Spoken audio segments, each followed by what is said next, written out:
So normally I order my 20 gauge wire half hard in order to not have to work harden my earring wires so much.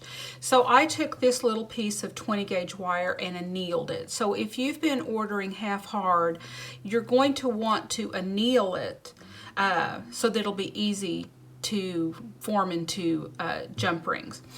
Now, because we're making such tiny little jump rings, I'm going to use my round nose pliers. And I'm going to work on this very, very end. 20 gauge is for the earring wires.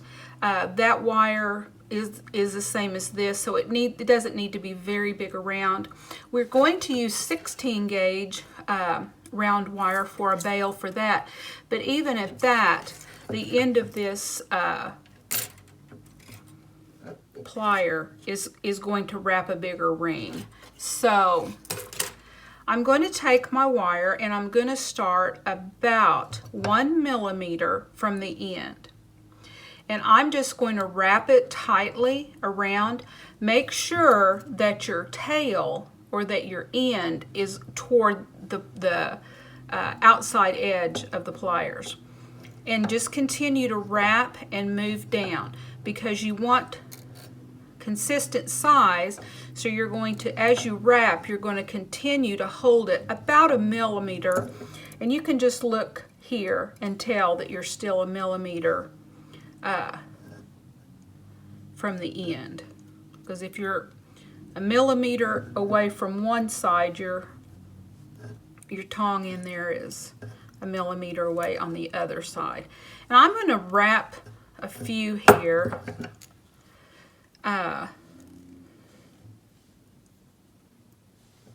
You're going to drop some and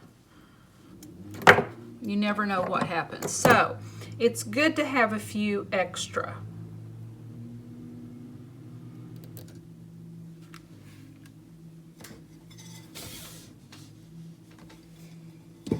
Now, we're going to saw those apart, and before fear strikes the heart of you students out there, I'm going to try to show you an easy way to do this. I don't know where I learned this from. I'd love to give the person credit, but it's been so long ago that I've forgotten. So make sure you have a tail remaining, and then take your pliers and put them as close up to that coil as you can. And then take and bend that tail into a 90 degrees angle.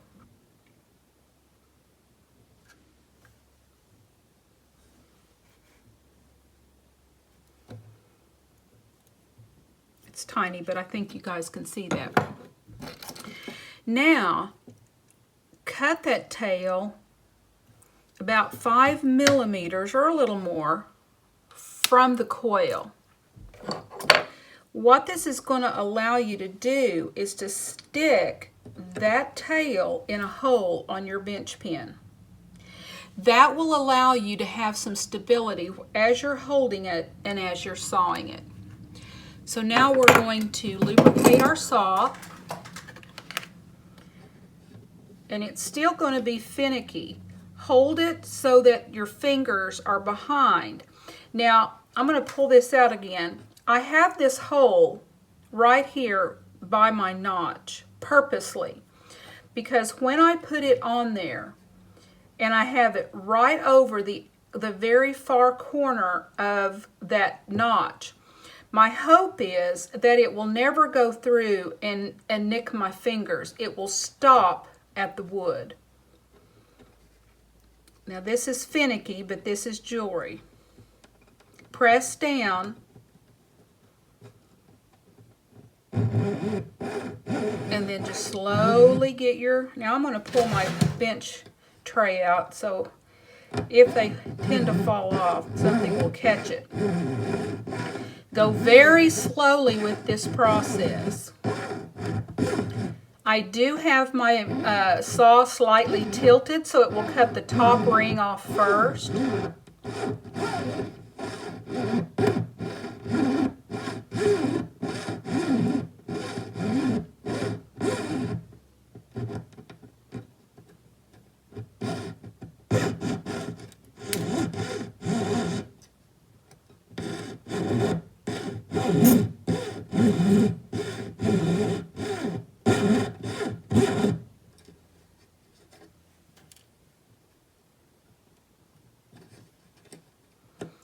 Another reason I like to cut or to twist on more than I need is sometimes when you get to the bottom, they get a little challenging to hold. So once you have your little jump rings sawed out, and I'm sure that was a challenge for you and you were saying vulgar things about me for having you do that. But I have found that I use little tiny jump rings a lot. So practice and you will get good at it. Now, you're going to want to close these jump rings just like any other jump ring. Take your pliers and then just work them together back and forth until their ends rub up against each other, and you don't want to see any gaps. Now I was able to get several cut out, so I'll have some spares in case I drop one or something happens. So we are going to fuse the ends of these together before we put them on our pieces. Now, if you're struggling with this part, you can go ahead and drill a hole and insert your jump ring bail and your earring wires. But I do want you to try this because I think this is a necessary skill that will benefit you in the long run. So go ahead and at least attempt it. And if you do get too frustrated, you can simply drill a hole. Now I have put those together. Take this off and I'm going to put my soldering apparatus here.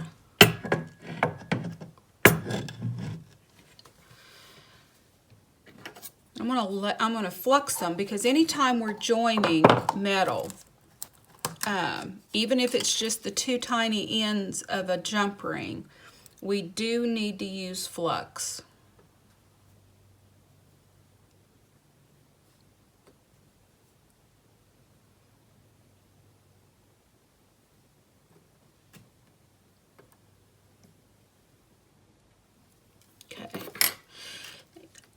As you've seen before, I use these little condiment cups, and I love it because they do have little tiny lids and they are disposable.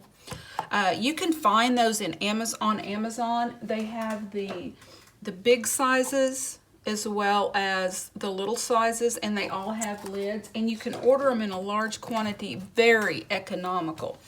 And I use them for lots of things. I even use them for storing little projects. So for instance, if I had to walk away from this project, but I wanted to keep all the components together, they're really good. Now this one wouldn't fit in here probably, but the bigger one, I could put all of these components in this little container and put the lid on it and set it aside, and I wouldn't risk losing any of the components. And then once I was able to pick it up again, I could just pick it up.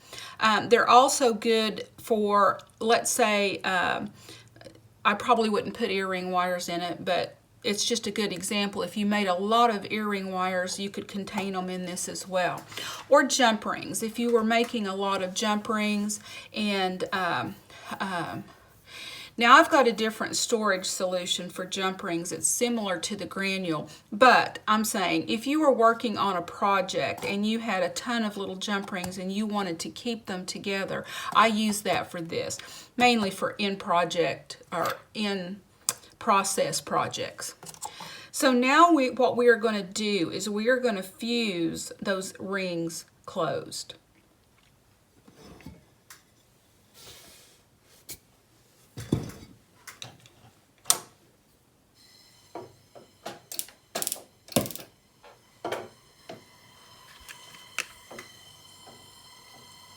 Now these are going to get hot very quickly. Now my charcoal block is cold, But these are going to get hot very quickly. And I'm going to be mindful of that. So as soon as I see it get shiny, I pull my torch away and then I go back in. And I continue to do that until I see that dark line where the seam was completely disappear. Now if I were to keep heating that, it would ball up like a granule, and so that's why I'm being very, very careful. The argentium, as it heats and gets to its liquefied state, it has a characteristic where it wants to draw up and it wants to become smaller. So as I'm doing this, even if it doesn't ball up, if I continue past where I need to, that jump ring will get smaller. Just like that one did.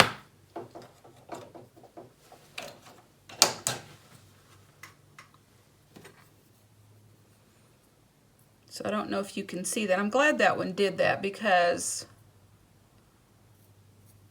I'm glad you could see that. Now, that one heated up pretty quickly because as I heated these, the radiant heat from out of the flame was warming all of them. So by the time I got to this one, it was very, very warm. So now I won't discard that. I'll use that for something. I can even ball it up and make a granule. So now all my little jump rings are complete.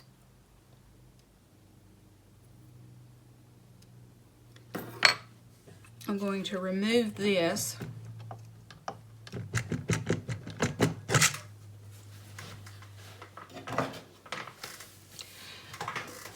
Now one thing I do want to do is I want to make sure that they're good and round. They may have gotten misshapen during the heating process. So I'm just going to take the end of my pliers and I'm just going to insert it back on there and just make sure it's good and round. I'm just going to work that in there.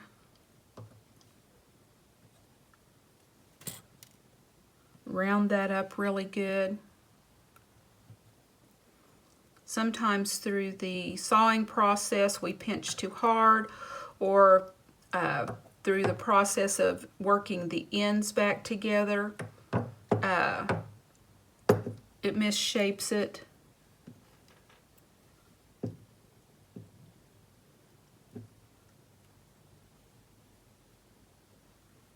So I'm going to round those back up.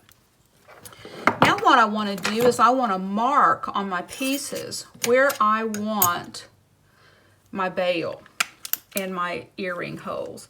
So we don't want to get too close to the edge. We run the risk of popping through. Even if we use this, it's not going to be attractive to have it too close to the edge.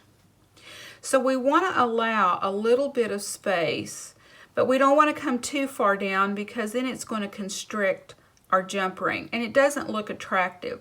So find a balance in there. Now you can measure from side to side if you want, but I think that, you know, you're able to probably eye that, and I think that looks good. So I'm just going to go and mark right there. That's where I want him. I'm going to do the same on my earring wires. I'm just going to find the center. I'm going to eye it, come down a reasonable amount. Check that with my little jump ring.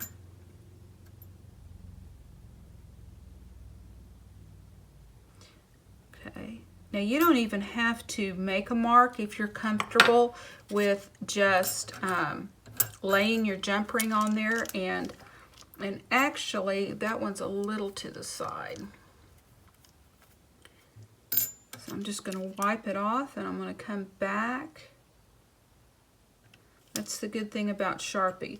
Now you can lay this out and make sure that they're the same level across, or the same distance down from the top. Okay. So now I'm going to flux my pieces and I'm going to lay them out on my charcoal block.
It may seem like a tedious task to put these little jump rings on these pieces when you could just as easily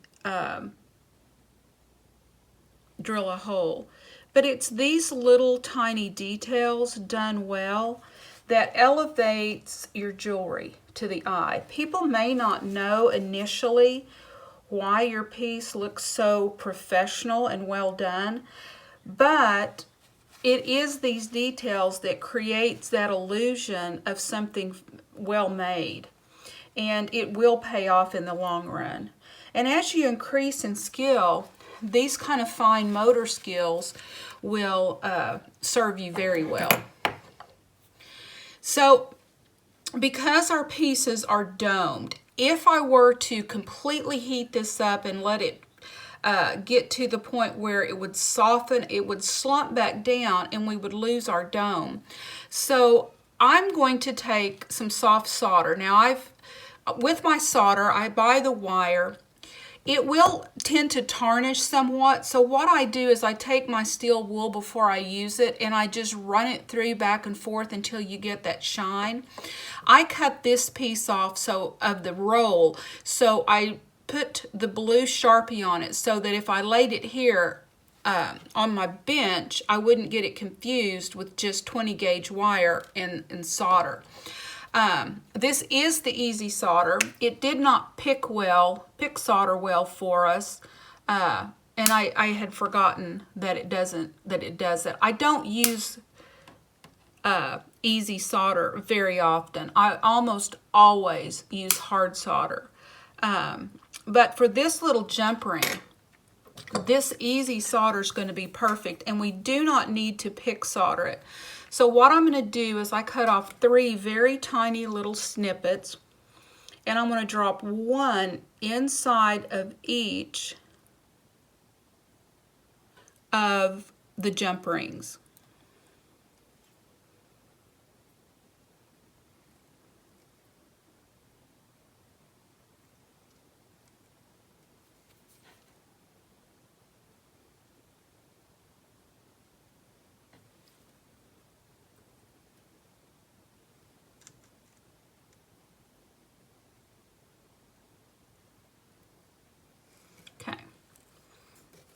Now you want to double check. I'm going to get my paper towel here. Again, I'm wicking away the excess because I've got my jump ring where I want it, and I do not want the white flux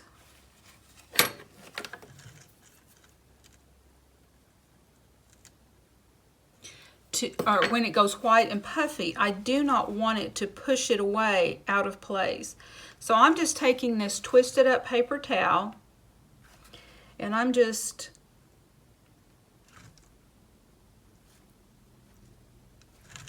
touching it ever so gently up against the jump ring.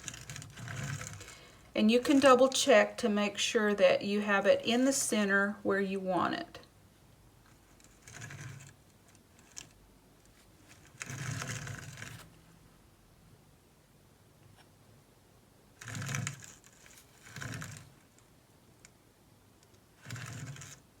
Okay.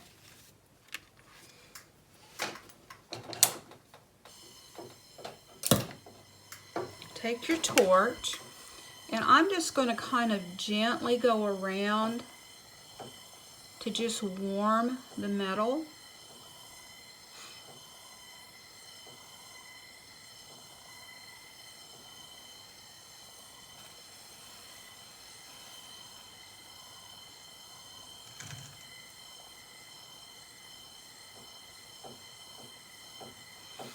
Now I do not need to heat the whole piece, but I want that white puffy flux to go away. And now I'm going to concentrate right there on that jump ring. And as soon as that solder flows, I'm moving away.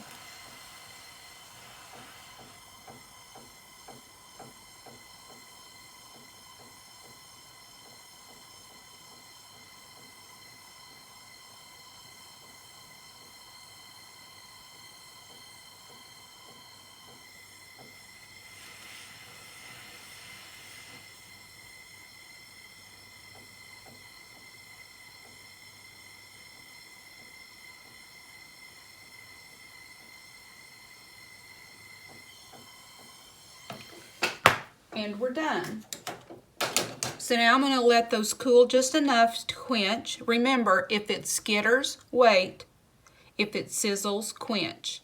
And you will notice that by just heating them that little bit, we did not lose our dome. So, and we have our jump rings on there. So I'll get back with you in just a moment and we will drill the holes in those, and we're almost done. So while we're waiting for those pieces to pickle, let's go ahead and make our earring wires. Now I'm sure that you've seen other videos where I've done this, but we're going to do that again here, and I'm going to talk about a couple of ways to do them differently. You're used to the very rounded little fishhook type earrings, but let's do something just a little bit different this time. So I'm going to take two pieces that are 3 inches long. Mark it there with my shears. Let me double check that I did get 3 inches.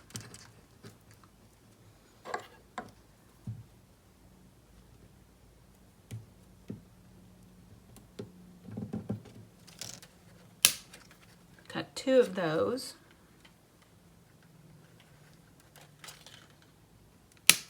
Okay.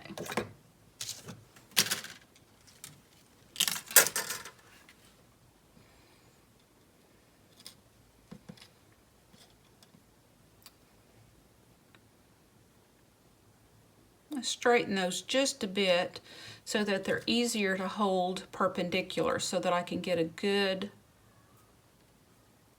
ball.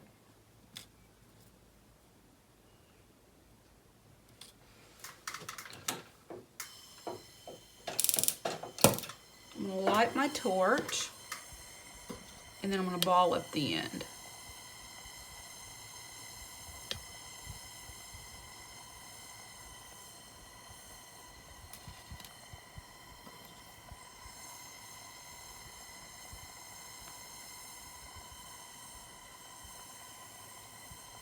When I lay that hot metal on that steel block, it pulls the heat away and it cools almost instantly. So now we have our balled up wires, and you've got a little bit of oxidation from the torch. So I'm just going to take the scrubby and just kind of clean that up a little.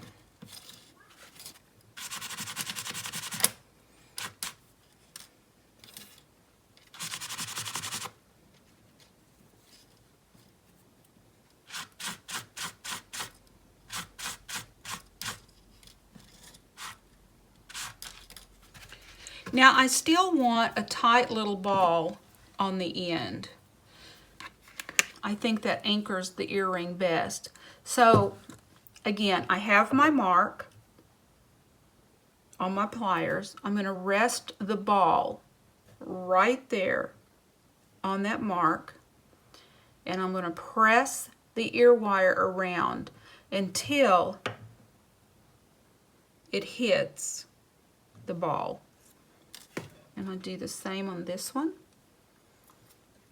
I'm going to rest it right there on that ball. On that mark, the ball on the mark. Then I'm going to take my thumb and I'm going to wrap it tightly until it touches the ball.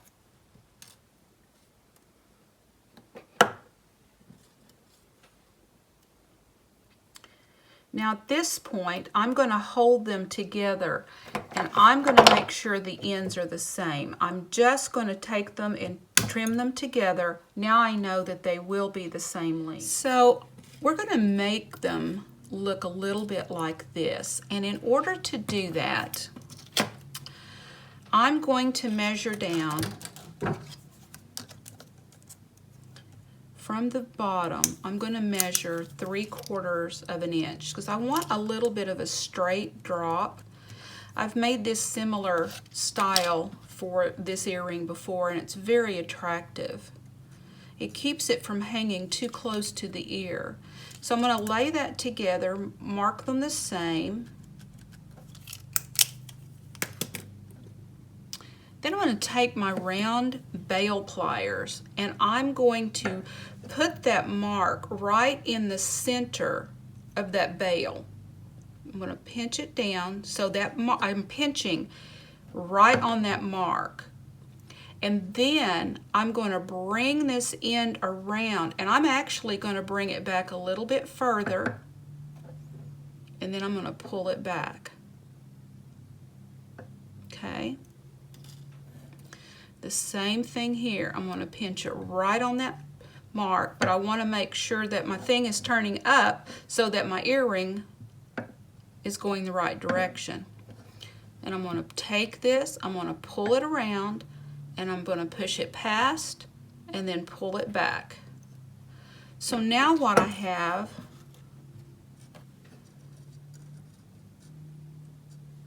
is that. Now I want to put a little kick in them. So placing it on that end would make it too little of a kick. So I'm going to go about midway.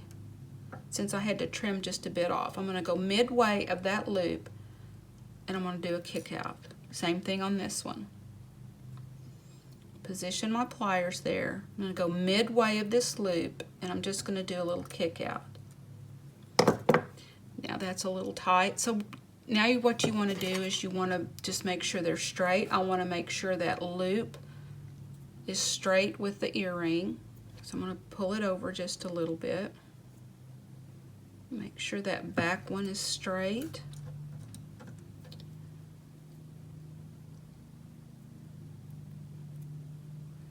Okay. Look at my curves to see if they're pleasing. They look very nice. The straight drop is what I wanted. Now I am going to put these pieces in the tumbler, and so it will work harden these very nicely, and they will all the pieces will come to a bright shine. So there is a different way to make an earring. So you can do the conventional one the way I do, where it's a very rounded loop with a short kick out, or you could, now you know how to do one with a drop. So now you've got 2 earring wires in your arsenal. So let's go see if those pieces are ready to come out of the pickle. I will clean them up and I'll bring them back.